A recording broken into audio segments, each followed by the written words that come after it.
Praise the Lord.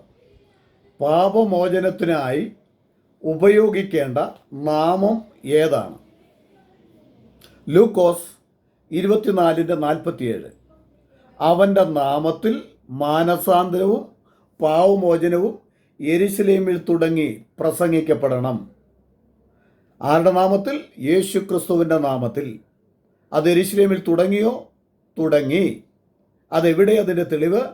അപ്പോസ്തല പ്രവൃത്തി 2:38 ആ പാപമോചനത്തിൻ്റെ തുടക്കം നമുക്ക് കാണുവാൻ കഴിയുന്നു.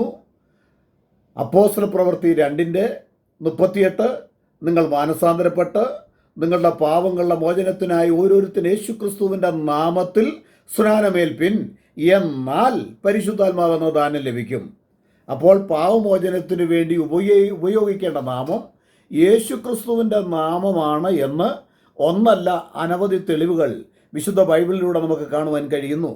അതിൻ്റെ തെളിവാണ് ലൂക്കോസ് 24:47, അപ്പോസ്തല പ്രവൃത്തി 10:43. അവനിൽ വിശ്വസിക്കുന്ന ഏവനും അവൻ്റെ നാമം മൂലം പാപമോചനം ലഭിക്കുമെന്ന് സകല പ്രവാചകന്മാരും സാക്ഷ്യം പറയുന്നു. അപ്പോൾ ആരുടെ നാമത്തിലാണ് പാപമോചനം? കർത്താവായ യേശു ക്രിസ്തുവിൻ്റെ നാമത്തിൽ. ആരാണ് സാക്ഷ്യം പറയുന്നത്? പഴയ നിയമത്തിലെ പ്രവാചകന്മാരെല്ലാം പറയുന്നു എന്ന് വിശുദ്ധ ബൈബിൾ നമ്മെ പഠിപ്പിക്കുന്നു. ഹല്ലേലൂയ.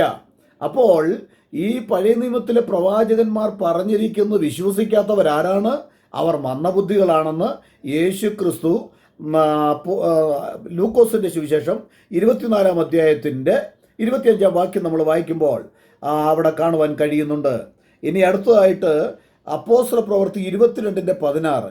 ഇനി താമസിക്കുന്നതെന്ത്? എഴുന്നേറ്റ് അവൻ്റെ നാമം വിളിച്ച് പ്രാർത്ഥിച്ച് സ്നാനമേറ്റ് നിന്റെ പാപങ്ങളെ കഴുകിക്കളക എന്ന് പൗലോസ്ലീഹ കേട്ടപ്പോൾ പൗലോസ്ലീഹ സ്നാനമേറ്റു. ദൈവത്തിന് സ്തോത്രം. അപ്പോൾ പാപമോചനത്തിനായി ഉപയോഗിക്കുന്ന നാമം ഏതാണ്? കർത്താവായ യേശു ക്രിസ്തുവിൻ്റെ നാമം മാത്രം.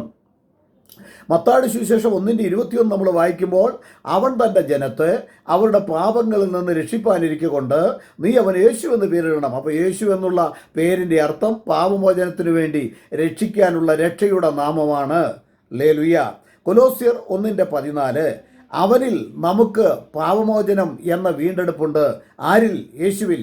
യേശുവിൻ്റെ നാമത്തിലാണ് പാപമോചനം എന്നുള്ള വീണ്ടെടുപ്പുള്ളത്.